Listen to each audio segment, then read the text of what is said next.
welcome to the show. I was sad to hear that this is going to be a virtual event this year. I think Devnexus was one of the very few events I did manage to squeeze in person in 2020, but such is life. Welcome to the new normal. My name is Nate Schutta. I am an architect and developer advocate at VMware. Best way to describe me is architect as a service.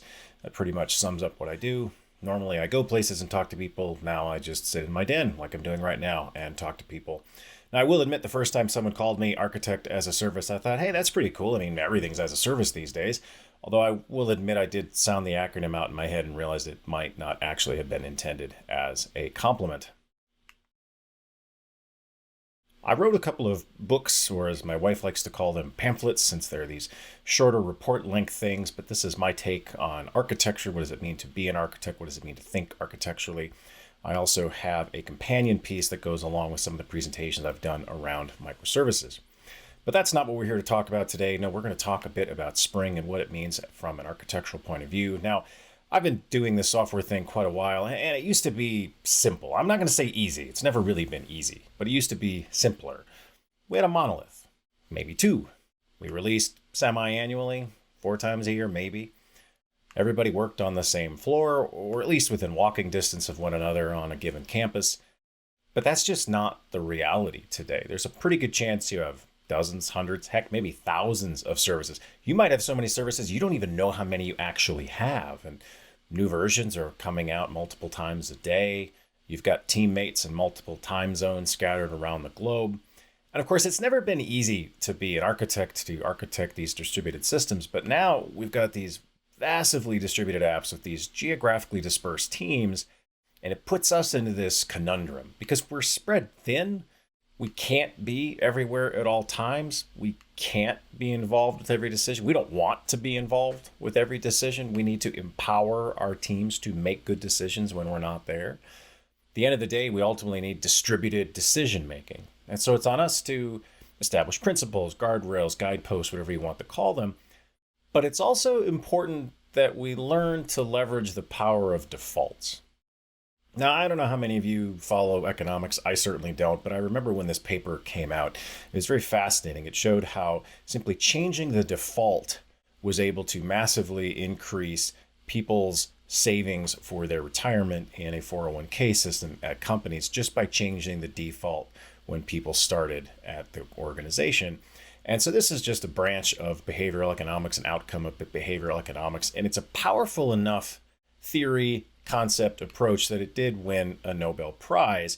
And this gentleman has a quote that I love: if you want to get somebody to do something, make it easy. And that's what we need to do as architects. And I know what you might be thinking, did you wander into the wrong video? Did you click on something by mistake? No, trust me on this one. It's on us to wield the power of defaults. It's important for us to make the right choice the easy choice. It's not surprising that distributed systems have a lot of similar needs. We need good monitoring in place to understand what's happening with the application. We need circuit breakers when things inevitably fail. We need consumer-driven contracts to help us be able to change things and not unintentionally break downstream consumers. We need gateways, streams, externalized configuration, functions, load balancing, documentation, service discovery. The list goes on and on. We can't afford to reinvent the wheel on every project. We can't afford for every project to do it a different way, their own way. If we do, we end up with something that makes suburban sprawl look like a walk in the park. Now, one of the most powerful aspects of Spring is it frees us to focus on critical design decisions, letting our teams focus on solving critical business decisions. And it allows us to solve a lot of these problems that are so endemic in this distributed space. Now, there's a lot of ways to fail with a distributed application. Spring can help. Spring can help your teams. It can help you. It can help your applications. It can help us all get a better night's sleep. We all need more sleep typically. At the end of the day, it's going to help us get code to production. Get stuff there reliably, repeatably, and that's really what this is all about. How do we get code to production? Because that's where we deliver business value to our customers. Now, it's okay to ask a foundational question. What is Spring?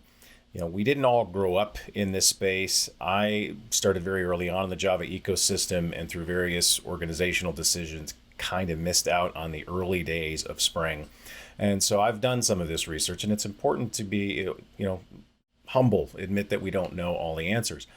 At the end of the day, it's an integration framework. It combines a lot of different things together with a consistent programming model. It was originated to simplify Java development, although it's important to know it does support other JVM languages such as Kotlin and Groovy. Now, there's a whole family of projects that's ultimately built on top of the Spring framework. It gives us support for any number of application architectures. Message-driven, web apps, reactive, microservices. It gives you a lot of choices. It gives you a lot of power. Oh, you want to switch out your message broker? No problem. We can help you with that. Oh, it's time to swap out your data store? That's fine too. It's backwards compatible. It allows you to use a range of JDK versions, typically minimizes breaking changes. The team puts a lot of thought and effort into that. The APIs are very thoughtful, fluent. It's a user-centered API design. It's not going to make you guess. It tends to be very logical. The code is very high quality, some of the best Java code you're going to see, quite frankly. Very clean code. There's excellent documentation to go along with it. It's also a very mature framework. It's been around for a while. It's not its first rodeo. And I know sometimes people get very excited about the new shiny thing. We need to remember that maturity is a good thing, especially when we're trying to build enterprise-grade applications that are going to end up handling billions and billions of dollars and have lots and lots of people hammering on it. We don't necessarily want to try something that's still in beta release. Ultimately, it existed to simplify JEE development back when that had a 2 in it, frankly. And it was ultimately, it's my opinion, trying to give us the promises of EJB without the, to put it politely, overhead of EJBs. I did a lot of this back in the day. I've tried to flush as much of it out of my memory as possible. It's a rather painful experience.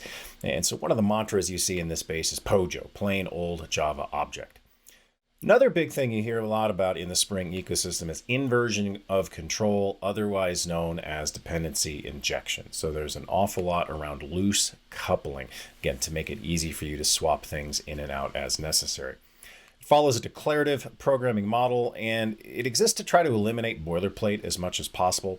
Now, it has grown considerably since it first came out. And so when you look around the documentation, it can be a little overwhelming. There are a lot of pieces here. So let's quickly walk through some of them. What's Spring Boot? All right, well, this is an opinionated view of Spring and really exists to simplify building a Spring app. Now, it is not an application server. Some people seem to jump to that conclusion. And the reason a lot of people go there is because it does actually contain a servlet container. Now, it doesn't implement any of the Java specs. It configures the beans that do all of that for you. It's also, by the way, not a code generator. All right, it is there to automatically configure those beans, freeing you from having to do a bunch of boilerplate. And this is usually tied very tightly with Spring Initializer or start.spring.io. As my friend and colleague Josh likes to say, this is his favorite place, and it was second favorite place on the internet after production. So it gives you a lot of opportunities here to make the choices that you want around language, how you want to build it, what version you want to use, etc. You put in the project metadata, what kind of packaging you want, the Java level, etc. It also allows you to very quickly select the dependencies that matter for your project. And so you can go in and say, I want Lombok, and I want Spring Web, and I want Spring Session, and I want REST. And all of those will just be included for you. You've got a starter project, and away you go. And of course, you can configure all of that after the fact as well. Now, if you don't like the GUI, that's fine. There's a command line interface as well. You take that starter project, you open that up in your favorite IDE or editor, and away you go. What about Spring Cloud? Well, this is what we're going to spend a fair amount of today talking about. So distributed applications, again, share a lot of patterns. And so Spring Cloud is an umbrella project to help us with out-of-the-box solutions for these typical things we run into in this space. Again, you can see there's an awful lot here. It's essentially a bunch of defaults that are helpful for cloud-native applications. I want to stress it's cloud agnostic. We use that same initializer to kick things off. It has externalized configuration, integration with a number of the Netflix components. There's security, distributed tracing, event-driven application support, deployment pipelines, service discovery, connectors. Again, I could go on, and I will actually here in a moment. There's also Spring Data. This is a Spring-based model for data access, as you can probably guess by its name. In other words, let's simplify our access to data regardless of the data store we're actually using, whether that's relational, non-relational, cloud-based, MapReduce, et cetera, et cetera. Excellent support for a bunch of different databases. I could easily spend another 30 minutes, 60 minutes, 90 minutes continuing to go on there. There are full topics just on this topic. In fact, my good friend Glenn actually did a talk on that. What is Spring? You can go and take a look at that if you want more here. My friend Craig Walls wrote the Spring in Action book. A fantastic book. Is actually right next to me here to my left. I've used this as I was starting to get up and running on Spring. The O'Reilly platform also has a number of excellent videos. Ken Cousin has done a lot of work here. He's an excellent teacher on this, by the way, if you're looking for some videos. And of course, we've got a lot of information on our website as well if you're trying to get up and running with Spring. Well, now let's dive into some of these topics a bit. And so one of the most important things that we need in a distributed application is good monitoring. This is absolutely vital for a thriving distributed architecture. Now, there's 4 primary components to monitoring. There's logging. What would you say my service is actually doing? Now, obviously, we want to log anything that's useful as long as it's not personally identifiable. Got to watch out for that PII data. And of course, we need to be aware that some things aren't PII by themselves. And as soon as I combine them with others, it gets a little more challenging. Now, tracing can be hard because I can't just put a breakpoint in and step through the code anymore, because now my calls are bouncing between 5 or 10 or 15 different services. Well, correlation IDs are great, so where can I get one of those? Well, Spring Cloud Sleuth. This is auto configuration for distributed tracing. It covers spans, sampling, key value pairs, etc. You can very easily add trace and span IDs, and it'll do that on those stock ingress and egress points as well. So any of those common ingress and egress points will automatically be instrumented. You can get Zipkin compatible traces if you want. All you got to do is add Sleuth to your class path, and away you go. Your boot app can now generate trace data. Now, another important characteristic of our monitoring solution are dashboards. How do we get a view into the health of a service? Well, we want metrics to be displayed on a dashboard of some sort, but we do want alerts when things go wonky. And of course, alerting is yet another component of monitoring. And that's just another way of saying, hey, some key metric is out of band. Now, the important thing here is this allows us to detect an issue early and fix it, hopefully before our customers are even aware of it. And yeah, that does mean pager duty, sorry, but it should be a sustainable thing, hopefully, with clear, concise on-call documentation. It's interesting, I was talking to somebody about this exact topic, and they threw this quote at me that I absolutely love. We don't rise to the level of our expectations, we fall to the level of our training. So we have to make sure that we know what we're monitoring and what's the key metrics. And of course, some of that may only pertain to our infrastructure, CPU utilization, RAM utilization, etc. That's probably going to impact more than just our service, and other metrics might only matter to this service. Now, we might care about things like availability, latency, response time, pretty much anything that we identified in the beginning of the project as an SLO. Now, we want to monitor errors, monitor exceptions, and of course, it's important for us to identify normal, warning, critical. It's not easy to figure this out, by the way, at the beginning of a project. We might need some history, and we also probably want to do this in more than just prod. We probably want to do this in staging and other regions as a way of validating our monitors. Now, again, these metrics should be displayed on a dashboard of some sort, and then, of course, we should be alerted when things get wonky. But I don't want my developers staring at dashboards all day. This is, again, where these alerts become important. Of course, absence of a key metric might matter too. Alerts need to be actionable, by the way. Alerts need to be urgent, and alerts need to be something, that require human intervention. If the system can fix itself, that's not an alert. Monitor that or kick it out on a report. This all gets into, frankly, site reliability engineering concepts. I'm trying to mix a little bit of that into this presentation here as well. And one of the things that they talk about in this particular book are the 4 golden signals. Latency, how long does it take to service a request? What is my traffic level? What is my error rate? And what is my saturation? Now, we do need to think a bit about sampling frequency here. High resolution can be costly and frankly not give us much additional value. So don't be afraid to aggregate data. Now, there's a bunch of different tools we can leverage here, from Wavefront to Dynatrace, New Relic to many, many others. But Spring Boot Actuator can also help us quite a bit. There are a number of default endpoints that we can use. There's a number of plugins built in for various monitoring systems. And so we don't want our monitors and our metrics to be this hand-rolled thing. We should take advantage of what Actuator can give us. It's very easy to build our own endpoints as well. So if there's things that are particularly interesting to you, you should go ahead and leverage that. Now, it does take some time to get monitoring right. Again, this is why you hear people talk about SRE. And we do need to be aware that sometimes an easy to measure metric might not actually be meaningful. Sorry. Also important that we be able to map that back to key business drivers. What would cause a spike in demand? How does that translate to a specific service? Being realistic, because no, I'm sorry, we can't all be a third of internet traffic. Now, you could easily do an entire presentation just on how to do application monitoring with Spring Boot Actuator, etc. So I'm trying to give you as many resources as I can as we go along so that you can dive deeper into the areas that are meaningful and useful for you. So my colleague Josh wrote a piece on Wavefront as well, and there have been a number of good presentations on that over the last few years. Now, we know these applications need to be fault tolerant. These distributed systems are not, in fact, an island unto themselves. And as much as we may wish they did, and services will fail, to paraphrase my favorite chaos mathematician, failures find a way. And of course, our customers don't care why. And it's important to know that as architects, developers, we can't prevent failure, but we can be prepared for it. And we can be set up to react appropriately. Now, what does that mean? How should we react? Do we send an error message? Do we call a backup service? Do we need some cache data? Do we just return a default answer? Now, I'm convinced that in computer science, there are 3 answers that work for every question you've ever been asked. There's 42. That's the geek check to see who's well-read. My favorite pattern as an architect is another layer of indirection. But the answer that I have to give more often than not in my line of work is, well, it depends. Now, pretty much guarantee if you're doing a distributed application these days, you're going to have a circuit breaker baked in there somewhere. And tip of the hat to Michael Nygaard for originally describing this in one of his excellent books. And it looks a little something like this. All right, so a call comes in, we're monitoring it.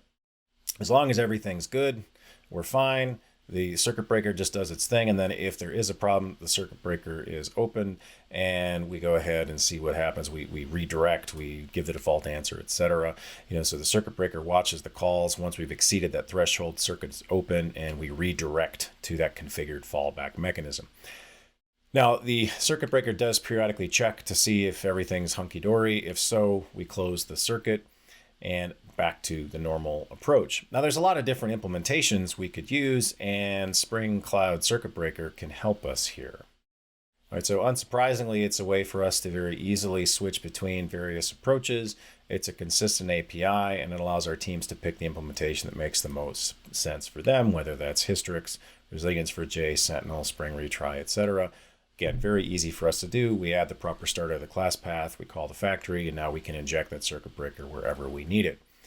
Now, you can individually configure circuit breakers if you want. You can also create default configuration that applies to everybody. So you can change anything you can imagine from failure thresholds, slow call thresholds, minimum number of calls, that window size, etc. You've got to think long and hard about circuit breakers if you want a healthy microservices biome. Things are going to go wrong. And the beauty of a tool like Spring Cloud Circuit Breakers, it's not hard to add. Your customers will thank you. You will avoid those 3 a.m. pages. You'll sleep better. Again, there are good guides on this. Unsurprisingly, Josh also has a Spring tip on this as well. Well worth 20 minutes of your time. Now, I know documentation is one of those things that you got to be kidding me, right? And I know what some of you are thinking. I don't have time for this. We need to move fast. We need to break things. We're capital A agile and, the documentation is useless. Am I right? Now, a friend of mine, Neil Ford, was guest lecturing for me one day at my graduate school class, and we were having this comment about documentation, and he said, that's a write once, read never artifact. And I thought, oh, geez, I think Neil just described nearly every architectural document ever, so of course I took the time to tweet that out. Now, here's the thing. That's not actually an inviolable requirement. Documentation does not have to be high ceremony. It does not have to be hard. It should answer some basic questions. What do you say your service does? How would you say your service works? What does your service depend on? When you're thinking about your documentation, you should be following the golden rule. You want to do it for those that come after you, and you also need to realize that sometimes you are the person that comes after you. So how long does it take for that new person on your team to get up to speed and be productive? Is it weeks? Is it months? So we want a good solid onboarding guide just to make sure it gets updated, and we want to make sure that documentation is easy to find, probably on a website or a wiki. And I would argue that updating that really should be part of that new developer workflow. Now, I'm a big fan of having low ceremony templates. Probably want a description. What would you say your service does? Don't skimp here, by the way. Probably need some diagrams or three. Some pictures can go a long way in helping people understand what's going on. Contact information for the team, on-call rotation, links to the repo, dashboarding link, on-call book, a FAQ, development guide, an onboarding guide, your coding standards, here's where our pipelines live, a glossary perhaps, whatever helps your team get their head wrapped around what you're doing. Now, everybody should understand it. Everybody should be able to describe it. So make sure you have them do that from time to time. And it doesn't have to be hard to have good quality documentation. Once again, Spring can help. So this brings us to Spring REST docs. Now, I don't know about you, but most of us are not big fans of word processors, and it's really hard to automate them, by the way, into a pipeline. And so what we get here is handcrafted ASCII doctor or Markdown, and we combine that with auto-generated snippets from our test code. Now, the output here is HTML, so style it to your heart's content. But part of what I love about this is we derive our documentation from the test, meaning as the tests evolve, so does our documentation. As we all have had that experience where you're reading through some documentation, you realize pretty quickly, oh yeah, this is not actually what the application does anymore. I remember a long time ago working on this application, I was swapping out the mapping interface, and the architect that built it gave me all of his UML diagrams, and I realized in a couple hours they were hopelessly outdated. And I mentioned that to him, and he said, well, yeah, I just thought you'd want the historical reference here. I'm like, no, you just made my life harder. This is more confusing. Thank you very much. The beauty here is it frees our developers just focus on describing the request, the response, and you don't have to worry about an implementation detail breaking your documentation. Now, again, this shouldn't be a static thing. We want the documentation to be reviewed along with the architecture, to grow along with the architecture. Again, there are, unsurprisingly, some videos out in the universe around this topic. This, I think, has got to be one of my favorite titles ever, If Hemingway Wrote Java Docs. So here's another thing you can take a peek at if you are so inclined. Now, one of the things we realize in this space as well is that our services are going to evolve. They're going to change. That's to be expected. So how do I make sure that I haven't broken some consumer? I may not even know all of the consumers of my service. There's a decent chance that somebody's using it that I'm not aware of. And this is why Martin talks about consumer-driven contracts. And as you can guess, we've got an answer here, Spring Cloud Contract. Now you can write those contracts in Groovy. You can write those contracts in YAML. Very straightforward to get this in your environment. You add the Spring Cloud Contract Verifier dependency. And when you run a clean build, you're going to generate some test stubs. You go ahead and implement the test code behind that. It makes it very easy for you then to publish those artifacts along with your production code so that consumers can take those stubs and evolve that into their own services. Now, this is, again, living documentation. That's my favorite kind. So we want to leverage that then in our consumers. They take that and use the Spring Cloud Contract Stub Runner. Again, all I got to do is add the dependency, they install those producer stubs, and away you go. Now, as long as they add the right annotations to the test classes, you get the stubbed out version of the response, and you're good to go. Now, again, plenty of information out there on this. Josh does have a Spring tip on pretty much everything, I think, at this point. And there are videos as well. Now, the next thing we'll touch on here briefly is Gateway. Now, this is one of those things that a lot of our applications need for various reasons. And this is, as you can guess, a Spring approach to the gateway problem. Now, this is based on Spring 5, Reactor, and Boot 2. It's designed around non-blocking I/O. It handles back pressure. There's an event loop. It also uses Spring Web Flux. This does live right alongside Spring MVC. It's non-blocking, reactive, leverages streams. So, checking some boxes here. So you have a handler mapping. This is the code that's going to handle the request. There's a web filter that allows you to actually manipulate the request and the response. Then there's also a predicate, which allows you to test some aspect of that request and then route based on the outcome of that. There's a server web exchange. This is going to access all parts of that HTTP request response, which allows you to configure the routes either in Java or YAML or also repositories. You can route on pretty much anything: path, host, headers, parameters, anything that lives in the request itself. Also has filters baked in, so you can rewrite paths if you want. You can add or remove request response headers. There is rate limiting. There is also circuit breaker integration. No one could have predicted this. Now, you might be sitting there going, there's a lot of options in this space. Why would I need to use Spring Cloud Gateway? One of the things that your developers will appreciate is it is a programmer-centric routing solution. So this isn't tickets with a side of tickets with some additional tickets. I mean, that's always been my experience with enterprise routing tools. So what would you rather do? Fill out a bunch of tickets, go to a bunch of meetings, argue with a bunch of people, or just refresh your configuration? I know what I'd rather do. I'd pretty much do anything rather than fill out yet another ticket. This is unsurprisingly a Java-centric, Spring-centric approach to routing. It puts you in control. So instead of a hammer to solve all problems, which is what a lot of these enterprise service bus-like things are trying to do, what you're really trying to do, what you're able to do with gateways, craft your own Swiss Army knife. Now, the beauty here is you get to decide what you want in there. Do you want the tweezers? Do you want the nail file? Great, then you add it. It's lightweight, it's simple, you use it as you will, you're not forced down a certain path. You can make the argument that it's an ESB within version of control. Now, it's not a SaaS, it is a tool. You can just run Gateway ultimately. It is just an app, it is developer focused. At the end of the day, we know how to build apps, we know how to run applications, and so this gives us the ability to add that in where you build it, you push it, and away you go. It's in your hands, not some enterprise group that's going to decide your fate. Now, anything you can do in Zool 1 is supported by Spring Cloud Gateway, and there have certainly been some issues around performance or some early benchmarks.